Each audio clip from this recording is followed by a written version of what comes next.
So guys, नमस्कार। आप सभी लोगों का स्वागत है। आज हमारे साथ टीना महतो हैं और इन्होंने अभी यूजीसी नेट कोड 55 एचआरएम में निकाला है। और टीना, आपका स्वागत है। पहले अपने बारे में कुछ बताइए। आप अभी कहाँ रहते हो, क्या करते हो? Yes, about your self. Yes, हाँ। Thank you for having me here. So, uh, I have total 8 years of experience. I started my journey from NIT Technologies, and then I worked with Oracle Financial Services. Then I worked with BlackRock Financial Services. हम्म। उसके बाद मेरी daughter हुई तो हमारा career gap हो गया था।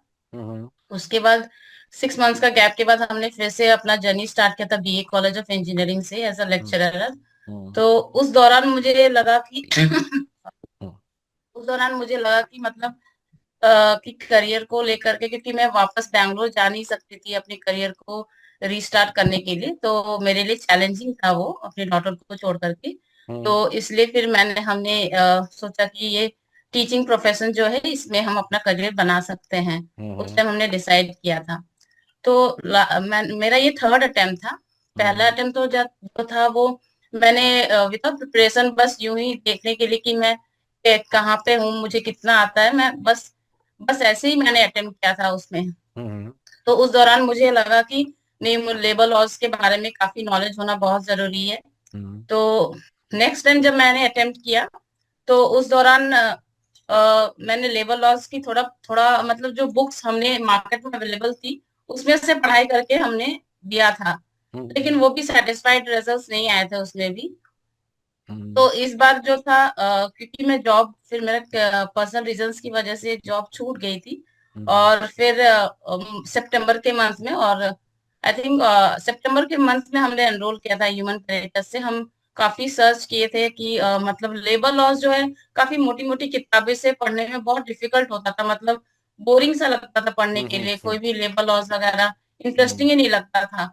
कभी हम्म। भी कोई मतलब एचआर के, मैं मेरा फाइनेंस प्रोफाइल हुआ करता था, लेकिन क्योंकि मेरा माइनर एचआर था, क्योंकि हम जमशेदपुर में रहते तो फाइनेंस प्रोफाइल्स में काफी इन्वेस्टमेंट बैंकिंग प्रोफाइल्स कुछ खास इधर मिलते नहीं है।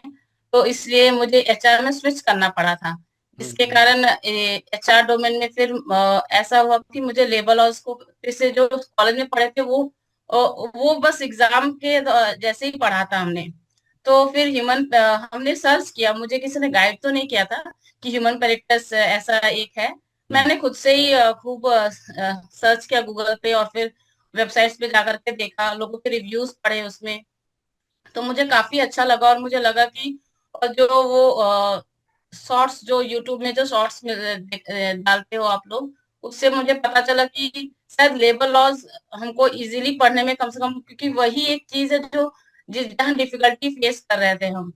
क्योंकि वो वहां पे पढ़ने के लिए, उसको पढ़ने के लिए कोई समझाने वाला, कॉलेज में भी होता था कि सर लोग नोट्स बता देते थे बस, पर इतने अच्छे से डिटेल्ड वे में जो एकदम माइंड में पूरा स्टोर हो जाए, उस टाइप से किसी ने नहीं बताया था। इवन कॉलेज में भी नहीं बताया था उस तरीके से। हम्म। तो काफी, जब हमने एनरोल किया ह्यूमन पेरिटस से, तो काफी अच्छा लगा जब वो जो मैम थी लेबर लॉ की, उन्होंने काफी बहुत अच्छे तरीके से सारे इंडस्ट्रियल रिलेशन की जो मैम थी, बहुत अच्छे से उन्होंने सारे टॉपिक्स को कवर किया था। दो मैं इस बार PhD, I am not satisfied myself with my result, but still I will be attempting next time for JRF. I am sure I will be cracking it.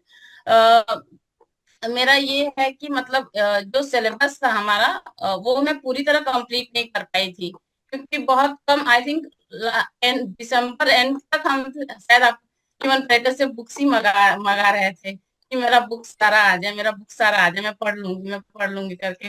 Books भी मेरे पास मतलब मैंने लास्ट बहुत लेट मंगाए थे, तो हम्म। सारा portion cover नहीं कर पाई थी मैं। हम्म। और पेपर वन के लिए भी हमने ह्यूमन करेक्टर से तो नहीं एनरोल किया था, लेकिन हमने देखा था कि ह्यूमन करेक्टर से हमें कुछ कुछ पेपर वन के भी सब्जेक्ट से, तो उससे पढ़ने की काफी सुविधा मिल गई थी मुझे। बहुत सारा बेसिकली, क्योंकि बहुत सारे टॉपिक्स ऐसे थे मतलब लेबर लॉस में जो कवर, मैंने ऑलमोस्ट 10 यूनिट थे हमारे इसमें हमारे एचआर हम्म। सब्जेक्ट में। तो हम्म। उसमें आई थिंक कुछ कुछ सब्जेक्ट ऑर्गेनाइजेशनल बिहेवियर जैसे सब्जेक्ट हो गए, तो कुछ कुछ पोर्शन जो था एचआर के वो छूट गए थे, मतलब अच्छी तरह से कवर करने के बाद भी मुझे लगता है कि रिवाइज करना बहुत जरूरी है उसको।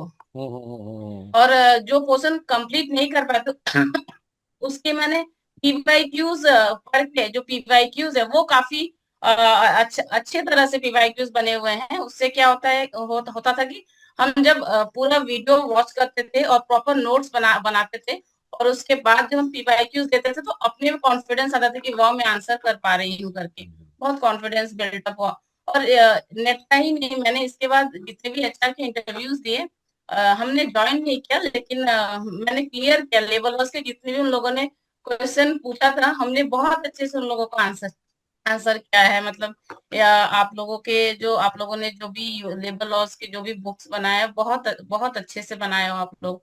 It's really helpful for the students. मेरे लोगों के लिए यही यही सजेशन रहेगा कि मतलब सिलेबस को पूरी तरह कंप्लीट करना है।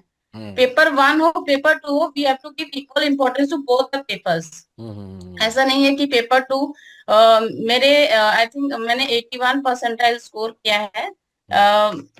पेपर वन में मैंने 25 क्वेश्चन ही सही कर पाए थे, क्योंकि मैंने उसमें भी आई थिंक एक दो सिलेबस में जो यूनिट मैंने कंप्लीट नहीं किया था, और इस बार देखने को मिला था कि जो यूनिट मैंने छोड़ा था उसी से क्वेश्चन ज्यादा पूछे गए थे। ऐसा होता ही है, नहीं ठीक है। ठीक है, अ, आपसे बात करके बहुत ही अच्छा लगा। और देखिए, हमारी कोशिश रहती है कि हम एक अनेबलिंग गाइड के रूप में ठीक से जो भी हो सके वो कर पाएं। बाकी आप लोगों की मेहनत ही है जो अगर पॉजिटिव रिजल्ट जितना भी आता है, और अगले फ्यूचर उसके लिए भी हम आपको बोलते हैं कि आप अच्छा करो। और कोई भी सपोर्ट है, कुछ भी आपको हमसे चाहिए, तो we are here for you. And thank you so much, thank